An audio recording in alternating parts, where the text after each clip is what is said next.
You ever notice how some people just move differently? They don't react when they're supposed to, don't defend themselves when attacked, don't even flinch when someone tries to guilt-trip them, and somehow that makes them more powerful than everyone else in the room. Today, I'm going to show you why you're losing every social interaction you walk into, and how the people controlling you are doing it without you ever noticing. Let me ask you something. When was the last time someone made you feel guilty for saying no? When did you last change your behavior because you were afraid someone would get upset? Yesterday, this morning, 5 minutes ago. Here's the thing nobody tells you. Every single conversation you have is a battlefield. Not the obvious kind, not the screaming matches or the dramatic blow-ups. I'm talking about the invisible war happening underneath every text message, every dinner table conversation, every "hey, can we talk?" The war for control. And if you're reading this, there's a good chance you're losing. Why? Because you're predictable. And predictable people are controllable people. Think about it, the people who have power over you, whether it's your parents, your partner, your boss, that one friend who always gets their way, they don't have that power because they're smarter or stronger. They have it because they've learned exactly which buttons to push. They've studied you like a textbook. They know what makes you uncomfortable. They know what makes you cave. They know the exact tone of voice that makes you start explaining yourself. And the moment you start explaining yourself, you've already lost. Here's what's actually happening. You're walking around with your emotions on your sleeve, broadcasting every feeling, every insecurity, every desire for approval like a radio signal. And manipulators, they're not just listening. They're recording, taking notes, building a manual on how to operate you. You shrink when someone raises their voice. Noted. You panic when someone goes silent. Logged. You immediately try to fix things when someone seems disappointed. Weaponized. This is the hidden battlefield of human interaction. Most people don't even know they're in a war until they've already surrendered. Let me break down how manipulation actually works, because once you see it, you can't unsee it. Stage 1, the test.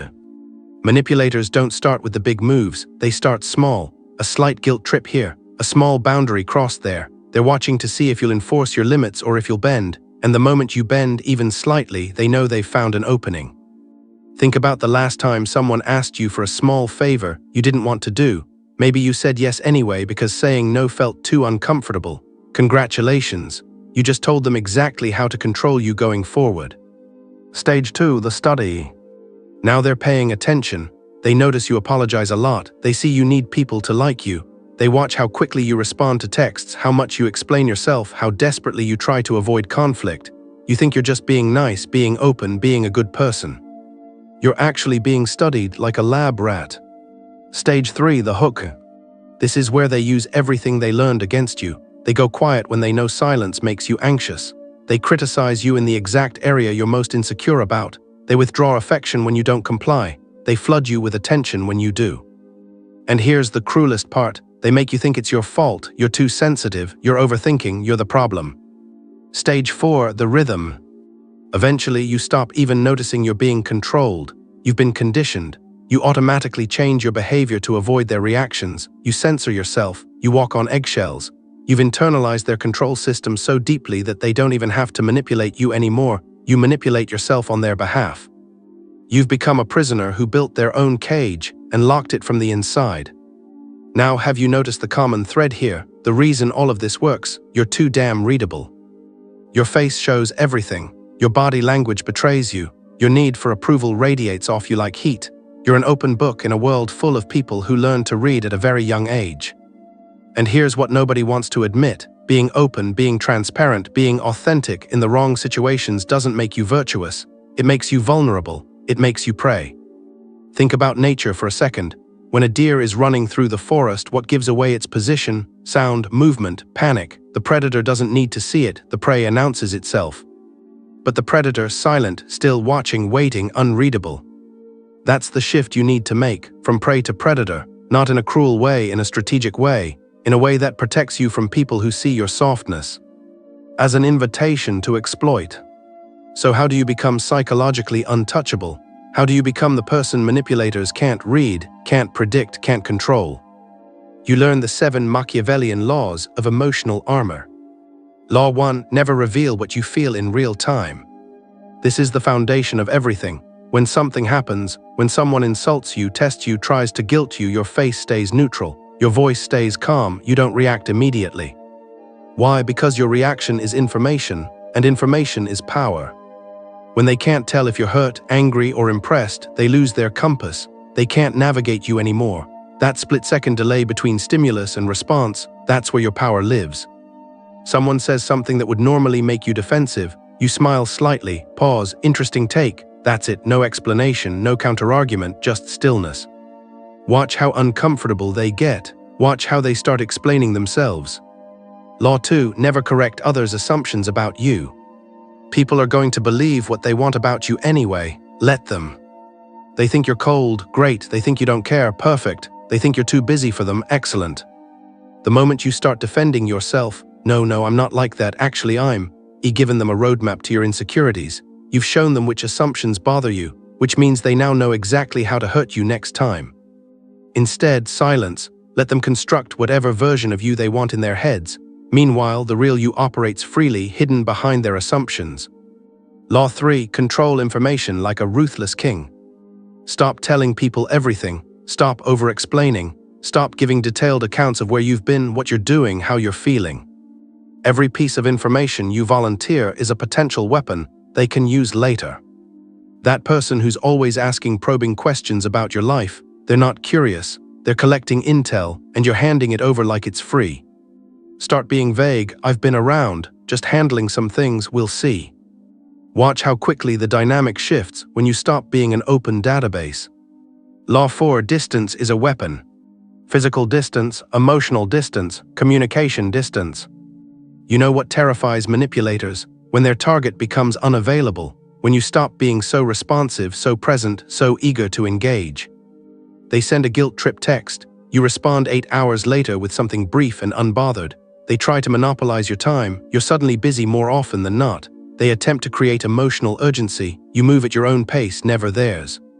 Distance disrupts their control pattern. They're playing a rhythm game and you just change the tempo. They can't hook you if they can't reach you.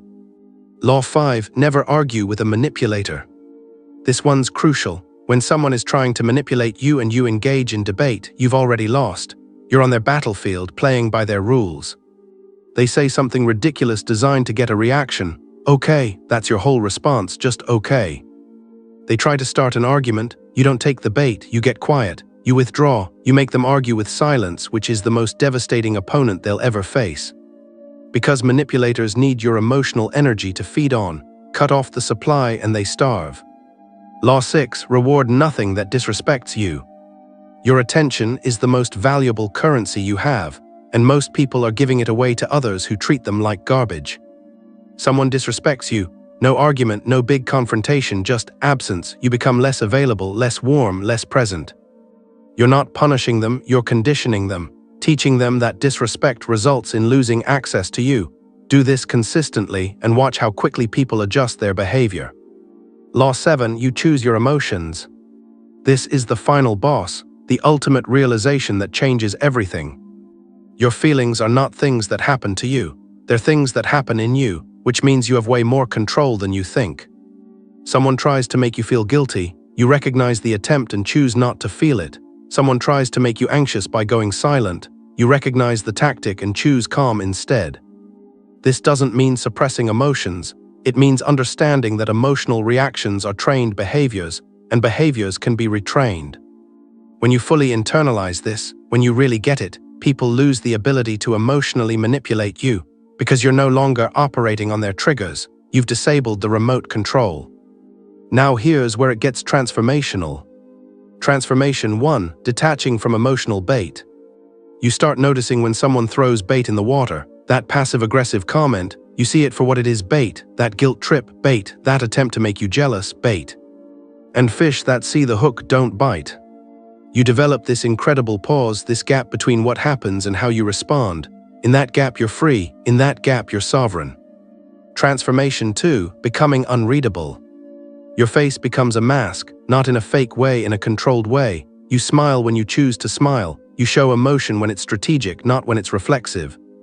People start saying things like, I can never tell what you're thinking, or you're so hard to read. Good, that's the point. Transformation 3, abandoning the need for validation. This is where most people get stuck. We're so desperate to be liked, to be accepted, to be approved of, that we'll twist ourselves into pretzels for others. But what if you just didn't care? Not in an edgy, nihilistic way, in a genuinely secure way. You know your worth, so you don't need constant confirmation from others. Someone doesn't like you, that's their prerogative. You're not campaigning for their approval. The moment you stop seeking validation is the moment you become free. Transformation 4. Enforcing boundaries without emotion. You stop defending your boundaries, you stop explaining them, you just enforce them. I don't do that. This doesn't work for me. I'm not available then. No apology, no justification, just clean, cold boundaries that don't bend. And if someone keeps pushing, you don't argue, you just increase distance, ghost them if necessary. Your boundaries aren't up for negotiation. Transformation 5. Your presence becomes a test.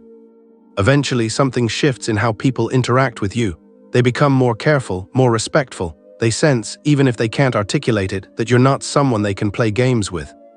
Your silence has weight, your distance has meaning. Your words, when you choose to speak them, land differently. You've become the kind of person manipulators avoid because they can sense there's nothing to exploit. You're armored, sovereign, untouchable. The final transformation, true sovereignty. Here's what ultimate psychological freedom looks like. Someone tries to guilt you and you feel nothing. Someone tries to anger you and you're calm. Someone withdraws affection to punish you and you're unbothered. Not because you're emotionally dead, because you're emotionally disciplined. You've reached a state where external manipulation has no entry point, no way in. You're a fortress with no doors.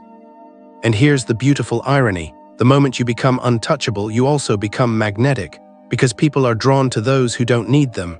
They're fascinated by those they can't control. They respect those who respect themselves enough to enforce boundaries. But here's the responsibility that comes with this power. You can never go back to being naive. Once you see the game, once you understand how manipulation works, you can't unsee it. You'll spot it everywhere, in conversations, in relationships, in social dynamics. And you'll be tempted, so tempted, to use these tools to manipulate others. Don't. This isn't about becoming a manipulator yourself. This is about becoming immune to manipulation. Use this knowledge to protect yourself, not to harm others. Be unreadable to those who would exploit you, but remain open with those who have earned your trust. Master emotional discipline, not to become cold, but to choose warmth consciously rather than giving it reflexively to anyone who asks. The most dangerous thing about soft, open, emotionally available people isn't that they're weak, it's that they give everyone equal access. They treat the manipulator and the genuine person the same way. They hand over their vulnerability like it's free. But you're different now. You've become the shadow they cannot follow, the fortress they cannot breach, the person who sees the invisible battlefield and plays the game from a position of power. You've learned that stillness is strength, that silence is a weapon, that distance is armor. And most importantly, you've learned this. The person who needs nothing from you is the person you can never control. Become that person. Become psychologically untouchable. Because in a world full of manipulators, the only way to stay free is to become unreadable, unbendable, and ultimately, completely sovereign. The game hasn't changed, you have.